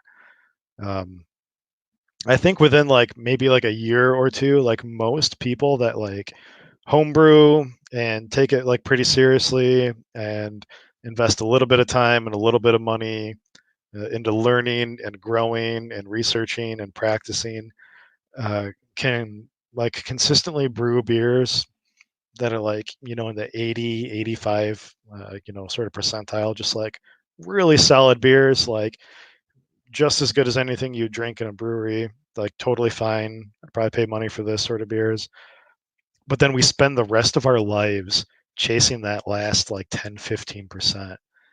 And it's a pain in the ass, and that's where like the whole, I don't know, I guess grind of like homebrewing comes in, the little mini tweaking of how do I make the yeast produce a flavor that I want, or tweaking your grain bill just a little bit, or moving your hops from like this part of your boil to that part of your boil, or changing up the hops altogether. I mean, just like all these little things that come into like tweaking recipes and tweaking processes and adding gear and oxygenating different ways and kegging in different ways and reducing oxygen in your packaging process. And How about oxygenating period? I'll tell you, I jump in there. Like, oh man, I think the biggest like step forward I took in making beer was oxygenating my wort, and not just doing I used to, start off brewing, home brewers, when they brew and you finish your boil, and before you pitch your yeast, you need to aerate. People dump bucket to bucket, slosh it around. When I was new into brewing, I thought, I'm going to aerate with an aquarium pump, right? Let it run for like 10 minutes. But stepping forward to actual pure oxygen for a minute, I think I started getting much faster, fermentation starts, much stronger fermentation, cleaner fermentation. I think that's the biggest change that I made to my brewing process that made the biggest improvement. I'm really there with you. I think that whenever I taste homebrew that sort of has like, everybody's had a homebrew that sort of had that like twang to it, like you get those out of maybe sometimes like the Mr. Beer kits or like new homebrewers, or it's just this flavor that you can't quite describe, but it's not right, and you can smell it and you can taste it. I think that that's almost always poor yeast health. Yeah. And it has to do with either not enough oxygen or an underpitch of yeast. And so have you ever run into an overpitch of yeast? It's hard to do, apparently. I've read. Have you read the yeast book, like the Brewing Elements yeast book? Yes. So I don't remember what chapter it's in, but I mean, it's possible to do. But as I understand it, I guess it's very, very difficult. And a lot of it is just like in order to like really overpitch a yeast, like you got to be investing a lot of time and money to like make that much yeast to put in. It's like almost dumb to like, it's you have to want to waste money to overpitch yeast, I guess. Really. So years ago. Oh geez. No, it was Colombian grind. So this is a beer I know how to brew, right? I know how to brew this beer. I know how to make this beer good. But years ago, I use Irish. My traditional yeast for that was White Labs Irish Ale. I of course have since switched to the Imperial Irish version. What's it called? Darkness. Yeah, I think so. I think so. Just because I can't get White Labs anymore. But anyway, back in the day, I was propping up an older pack of White Labs Irish. I did my 2,000 milliliter starter. Got to brew day, shit happened, couldn't brew. So decided to split that starter and prop it up again. And then like 3 or 4 days later, I've got this other 2,000 milliliter starter of Irish. So I'm like, fuck it. I mean, I'll just keep messing around with it. I just kept, splitting it and throwing more, 1040 pale ale wort in there and just letting it go. And I swear to God, I followed, sterilization, cleanliness. I never skimped in that process. But by the time I got to finally brew that beer and I pitched I pitched. I probably propped that up 5 or 6 times, and pitched just this. I probably pitched 1,500 milliliters of yeast. Like of slurry? A slurry, yeah. Oh man. Worst fucking beer I ever brewed. I totally dumped it out. I'm like, and the yeast it took right off, but here I have this half-gallon jug of fucking yeast slurry, and it was just big. It was like, why did I do that? No, I've never done that, so I guess you got me on that. Yeah, it was bad. I mean, I've had a few dumpers in my day, but that one was like, holy shit, what did I do? It wasn't like, oh, I'm trying this new experiment, and it didn't work out and I dumped it. This was a tried and true, good recipe. Everything should have went well. And I'm like, wow, I fucked that up. I did. We've Murray. all had those. My other one is, so going to Homebrew Fest, there's a club that's next to us, Craft Brewing, right? Not Keepers of Craft. Mm-hmm. So Craft Brew Club is a east side of the state homebrew club. It's an acronym. I forget what it stands for. Great club. They do a lot in their community. They have this hard root beer, this root beer braggot that I believe they've had on tap every year, and it's always been amazing. Mm-hmm. And like 4 or 5 years ago when I was going by myself, they were giving the recipe out. And I've tried to brew that recipe 3 or 4 times. I've dumped every single one. I just can't make it. What does it use for the root beer flavor? So explain what a braggot is. Braggot is it's a beer or a traditionally brewed beer. So you're using grains, yeast, hops, or actually not so much hops, but grains and yeast and water to make a wort that you then flavor or add non-hop ingredients to accentuate the flavor. Am I right? Yeah, honey oftentimes too. Honey. Yeah. In this case, root beer flavoring. So their recipe calls for it's a traditionally non-hopped or low-hopped, very low-hopped beer. They use McCormick's root beer flavoring, and so I ordered McCormick's root beer flavoring, and I brewed it. Used the hops. It either turned out to be bottle bombs or superfusel, hot alcohol flavor. But at Homebrew Fest, whenever they've had it on, it's just been super delicious. Like I've even, there's times at Homebrew Fest in the 6 years that I've gone that I've gotten kind of shit faced, or I'm like to the point where I can't drink beer anymore. But you can't really walk around Homebrew Fest without a beer. Right.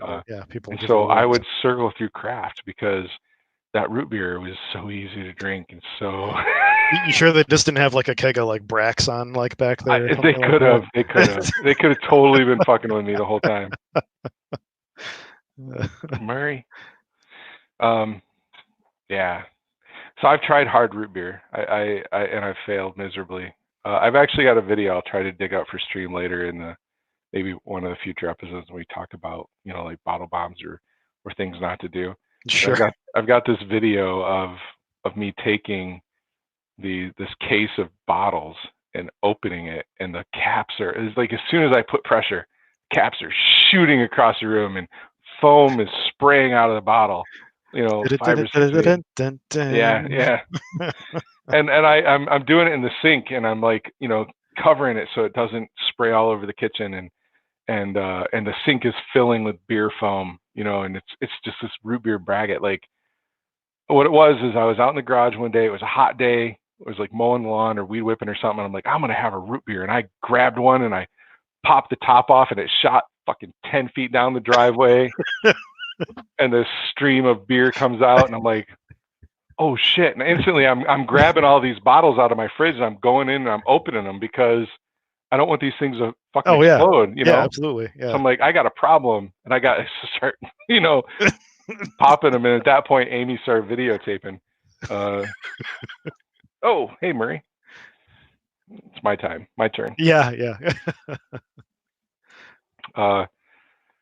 So yeah, root beer braggot's been the biggest dumper I've ever had. You're braver than me. I think one of my first one of my first ever homebrews. I'm trying to think of what it was now. Oh, you know what it was? It was a a chocolate banana stout that I tried to make. One of the first beers that so when I do things like when I first got into brewing, I just went like all in. Like I was like, I'm not gonna do extract. I'm gonna do all grain. I read a ton about it. Jordan, one of our co-hosts, who will hopefully be on next time, was the one that he's the guy that got me into brewing in the first place. I made a couple beers with him. I was like, I know how to brew beer. I can make beer. And I was like, my first beer that I brewed solo, I'm like, I want to make a chocolate banana stout because I love chocolate, banana. And it sounds delicious. It's like a banana's Foster or something like that. Yep. And I'm like, I can fucking do this. It's this beer. Like you just add banana to a stout recipe. That's right. And so I did.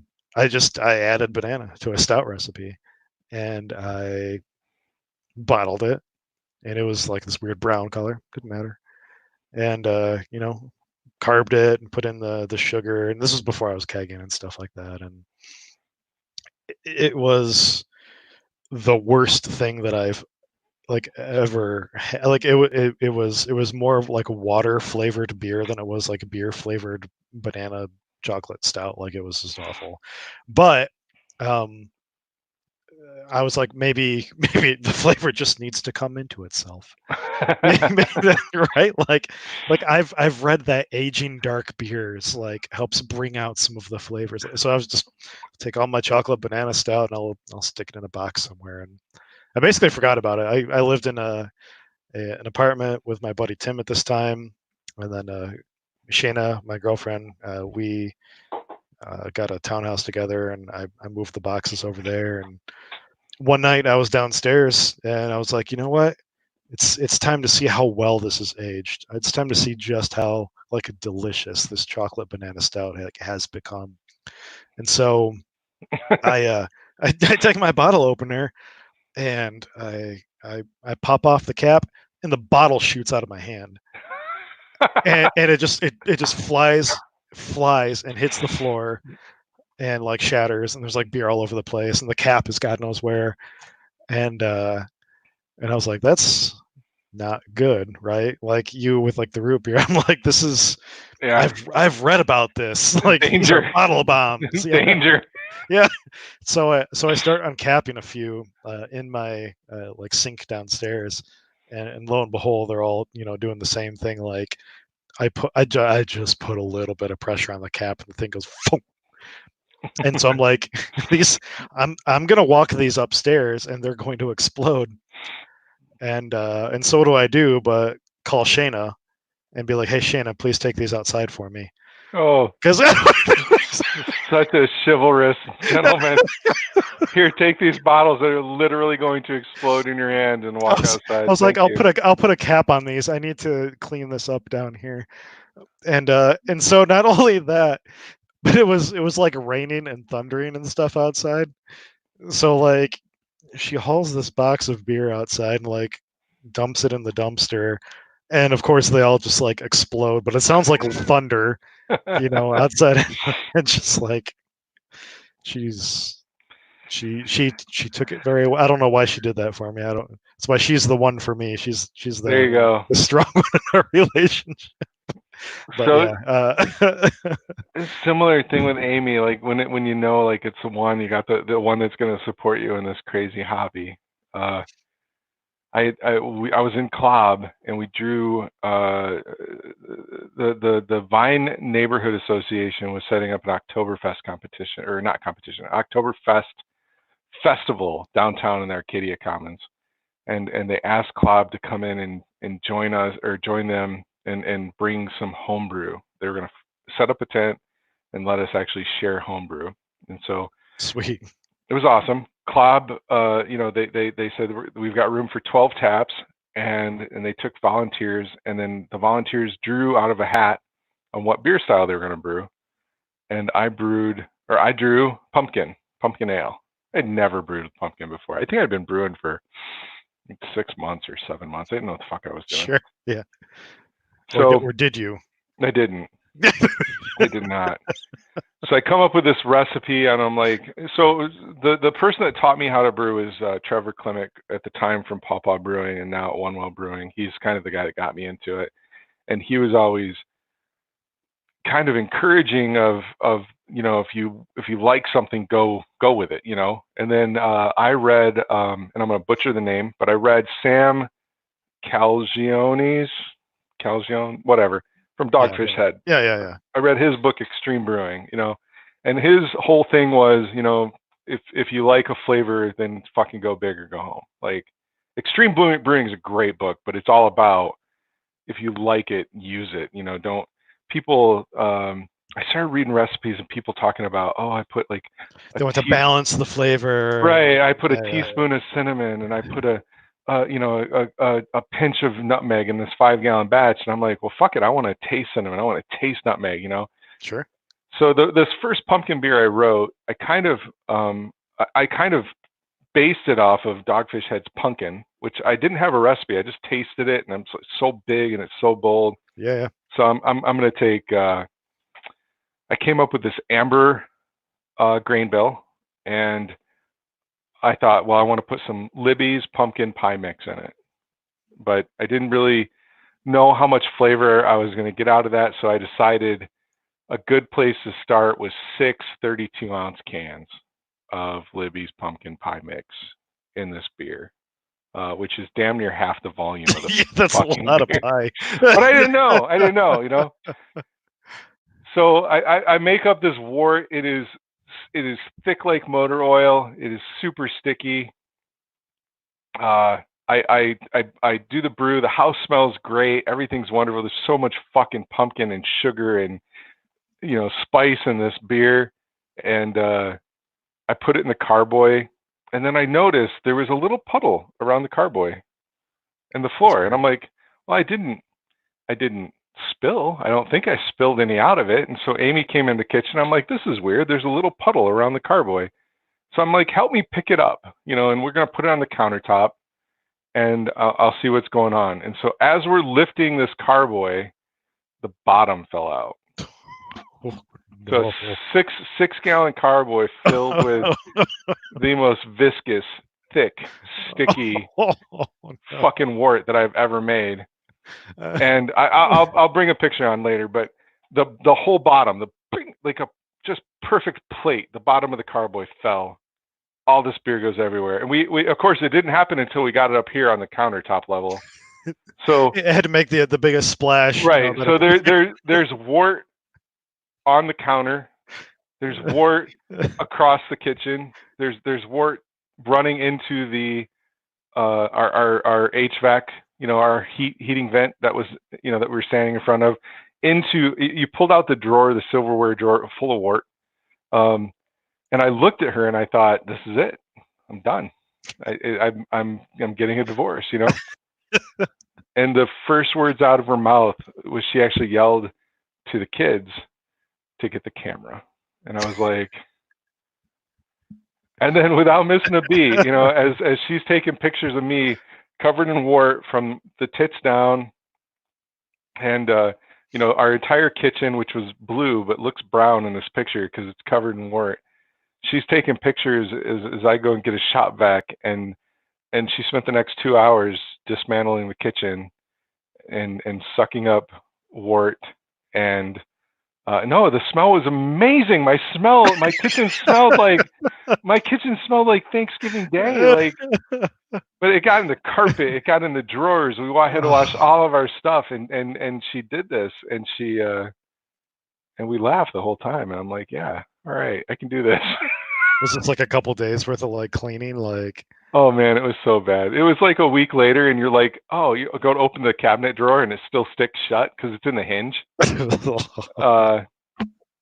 Yeah, so we just recently, this was like 5 years later, we just remodeled our kitchen, and I think I still saw stains of pumpkin beer when we were tearing out cabinets. It's a little bit like the opposite of what they say. There's a saying, you're not truly a home brewer until you've mopped your ceiling. Yes. From pressure explosions and stuff like that. Yep. Yours was a catastrophic equipment failure, I guess. Catastrophic equipment failure. Yeah, absolutely. So I went on the next week to rebrew that beer. This is Ricky. He was there. I think he's the one that got the camera for us. This is my boy. There he goes. Went on to rebrew that beer. The next weekend, she didn't kill me. I rebrewed it. Took second place in the little competition that we did. Submitted it to the Michigan Beer Cup. It took gold in vegetable beer. Yeah, vegetable. So she stuck with me. But yeah, pumpkin beer. Fuck pumpkin beer. I actually just got word yesterday or a couple days ago that one of our friends' weddings is getting pushed a little bit because of the whole COVID crisis, and it sounds like they're going to do a Halloween wedding. And so I'm doing a bunch of beer for their wedding, and they specifically requested a pumpkin beer. I'm happy to throw one in for you if you want, man. I'll have to snag that recipe, or maybe we'll have a guest brew on tap or something. I sold that recipe to an unnamed brewery, but I'll give it to you anyway. Fuck them. Well, do you remember my pumpkin beer from last year? You said you liked that quite a bit, even though you didn't like pumpkin. I did. I'm not a huge fan of the pumpkin beer, but and I've actually rebrewed the one that I made. I rebrewed and I've just cut down on the less extreme version of it. But I do remember trying your pumpkin beer. I did like it. But you didn't. You used was it just spices? And oh wait, no, you roasted pumpkin, right? Yeah. I roasted. You actually got the gourd, right? Yep. I roasted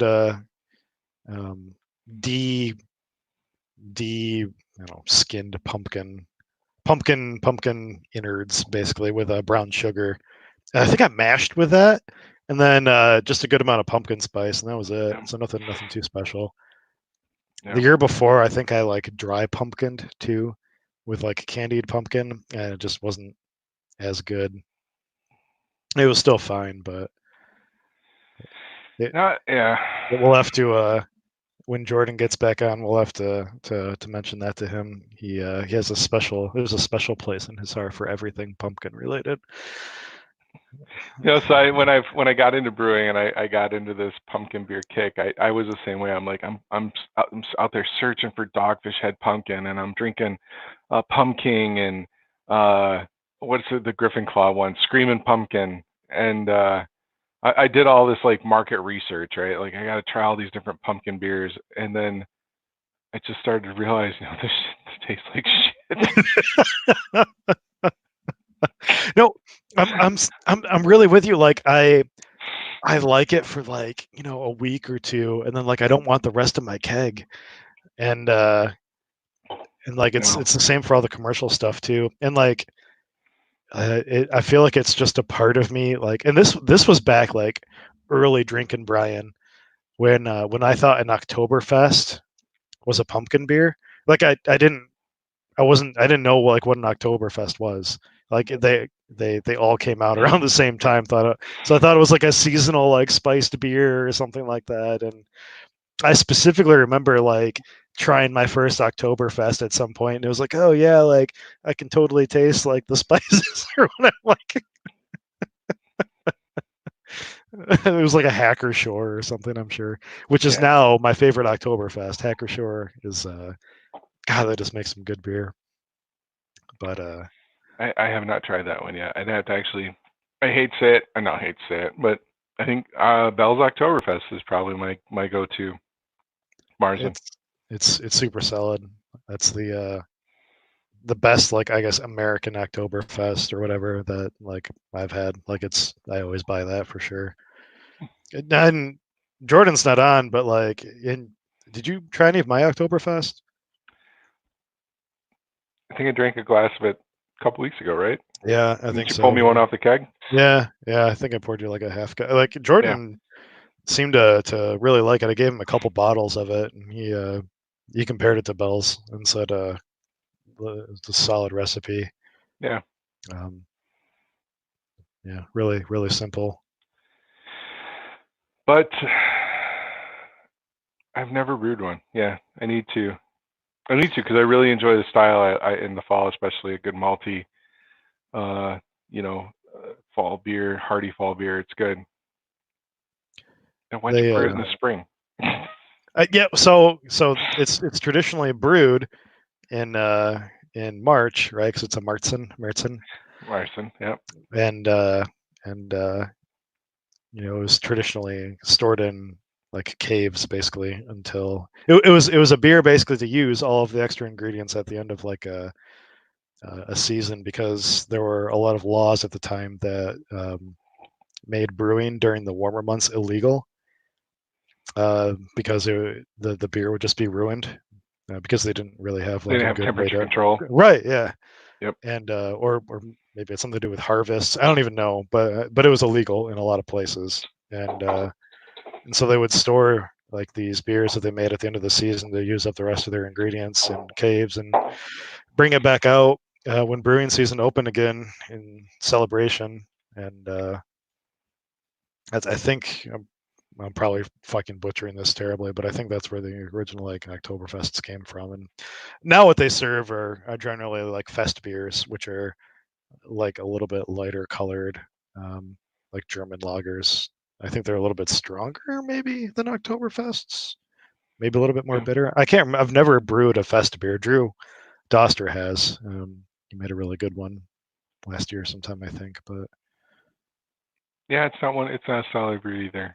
I've a few years ago I started tiptoeing into stouts. It's like I kind of got into that and then went hard, and I think 90% of what I brew is fucking black and stouty and dark. And I've seen your basement. You just end up bottling a ton of stuff off and saving it. So I did bottle for a long time. I am excited, well, delayed excitement to try to get my basement bar up and running. If I could ever get my builder back to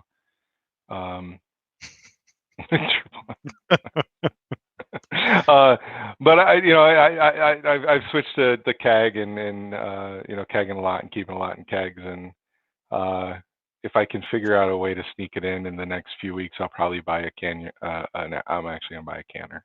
Start. Jason, this one specifically came in for you, I think.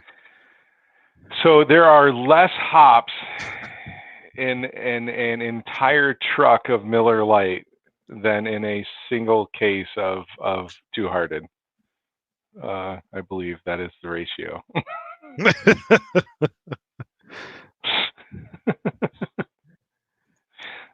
I read that somewhere once. It was some stupid thing like a 200 barrel fermenter of Miller Lite has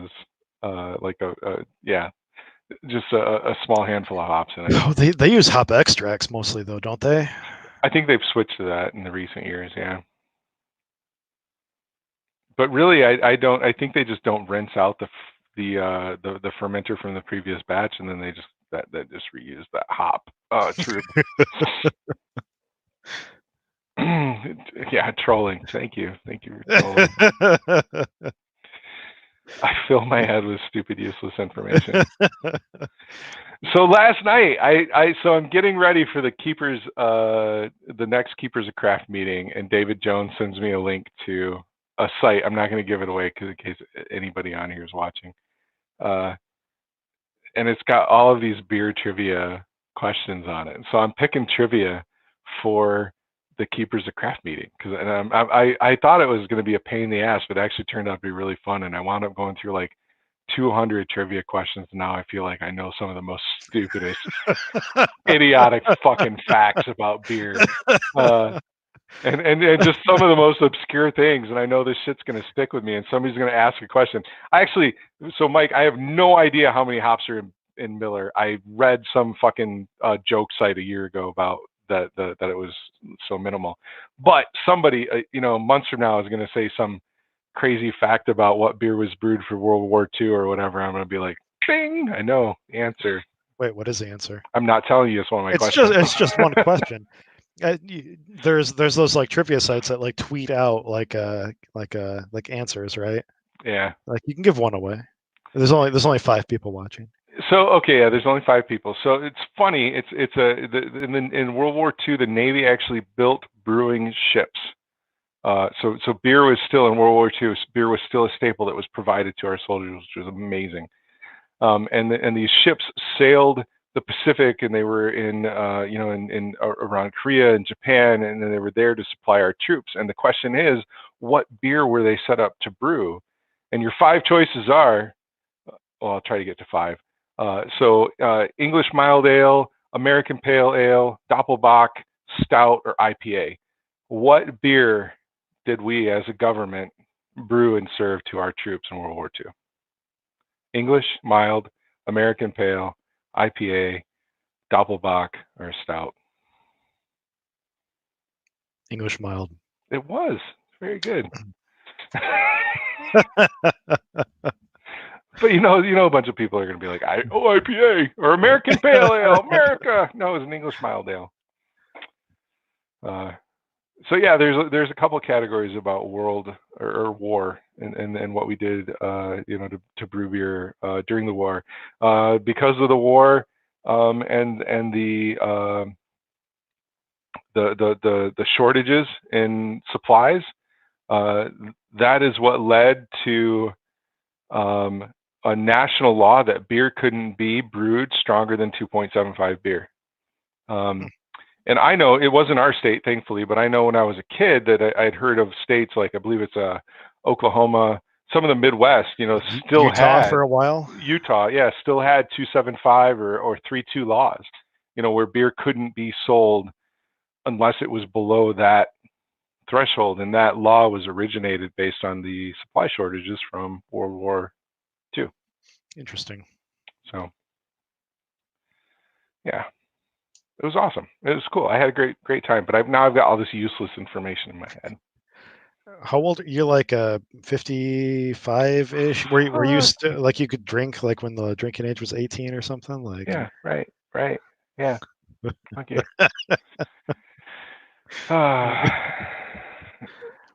What do you got? I mean, so it's your birthday today. Happy birthday, everybody! Thanks, Happy man. birthday, Brian, for another 8 minutes. Well, my beer's been gone for a while, but I've had such a good time talking to you that I haven't wanted to get up and go and replace it. So I figure we end up calling it around midnight anyway, just because. Yeah, this was supposed to be a 1-hour test run. It's been 2 hours. Dude, but I've had fun. It hasn't felt like 2 hours at all. So no, it's been going well. I'm curious and a little concerned about what it's going to be like once we start having like people on and like. I'm worried about it. So I am, because the first guy that we're going to have on, I've got so many questions for him, and he's such a storyteller. I'm worried that one's going to run long. We're gonna be going for a while. So. I mean, I'm always good to go on as long as we need. It's not like it's I don't know, it's just about hanging out, really, right? Exactly. I guess. Yeah. I don't know. But yeah, no, thanks for the birthday wishes. I got a new desk today. Got some clothes today. I got some beer today. We went and got some Manelli's takeout. So if everybody that's in Kalamazoo, Manelli's is open and doing takeout, and their food is amazing. So go get some Manelli's takeout. And my prescription came in the mail because I'm an old fuck, and have mail order drugs. So yeah. It's been a day full of packages. I got a 32-inch TV in the mail today because I'm hanging a TV in my guest room where our elliptical is, so I can watch Clone Wars while I, run on the elliptical. Yeah. So yeah. For the 5 to 10 minutes that you actually put the effort in. A whole episode, so it's like 22 minutes. 22 minutes. Like yeah. Nice. I can usually like elliptical like 2.2 miles in that time, which is like the equivalent of like walking, around the mall once or something. But I'm not giving you a shit, dude. I run. My wife runs. This past weekend, we actually were supposed to be in Kenosha, Wisconsin, running a half marathon on Saturday, and then in Kalamazoo, running a half marathon on Sunday. But thanks to COVID, I stopped training for running in March, and I haven't run since, and I've just gotten fatter and lazier. And so good for you and your 2-mile elliptical. And I ain't doing shit. I've maintained a healthy, not healthy, definitely like clinically obese weight, but the same weight for like 3 years now. So Yeah. it just means that I'm consistently eating and drinking the same Like shit. amount of yeah, basically. Yeah. But not any worse. Consistently shitty, and that's a it's a very fine line to walk, and I'm proud of myself. But not really. Everybody should be healthy. Drink lots of water during the day. Nobody drink alcohol. It's a poison. Nobody drink beer. The beer is, when they say it's an 8% beer, that means it is 92% water. So So for people on that don't homebrew, I am gonna pull open my imperial like sweet stout recipe right now. It's a 10.5% beer, finished at about 1050, which is like really sweet. The estimated calories per 12 ounces are 450 calories in a 12-ounce glass. So most of your pastry stouts, that's probably going to be about sure. the same. Yeah. Traditionally, though, a dry stout, I'm going to throw this out here because it's a misconception. So just to throw in some science at you fuckers. A dry stout, a Guinness, a Colombian grind, go to say. A dry stout is going to have less calories than your traditional lager or IPA. So Totally. So less it's what sugar. alcohol is like 7 calories per gram or something like that, and sugar is like 9. Is that right? Or is it gram? It's something like that. I haven't taken health science classes in a long time. Traditionally, the darker malts have less sugar, so there's Okay. less calories, less sugar converted. It's coloring. A lot of people think stouts are heavier and darker and more alcoholic. Right. And traditionally they were. That might be one of the questions in the trivia. Oh But boy. in today's age, stouts are actually traditionally or technically lighter beers than light beers. Guinness is a really like once you start like drinking a lot of beers and you start like drinking a Guinness, you're like, oh dang, this is actually pretty light. Like it just feels light, right? Like yeah. Yep. That's right. It's still a great beer. All right. It's been 2 hours, 2 minutes. We're dropped to 3 viewers. We should say goodnight. Fuck them. All right, man. We'll make an actual post for episode 1 when we have confirmation of when our first guest is going to be on. Once we can, we'll be advertising on the local club sites, on our sites, on I believe actually I've got buy-in from sites around the state to post about our inaugural episode once we nail him down. So good stuff. Awesome. All right. Thanks everybody for tuning in tonight. And thanks for hanging out with us. Organize stuff and the comments and just getting familiar with this application. So, yeah, that too. Thank you. So, all right, we'll see everybody in either a couple days or a week in a couple days. Thanks a lot. Night.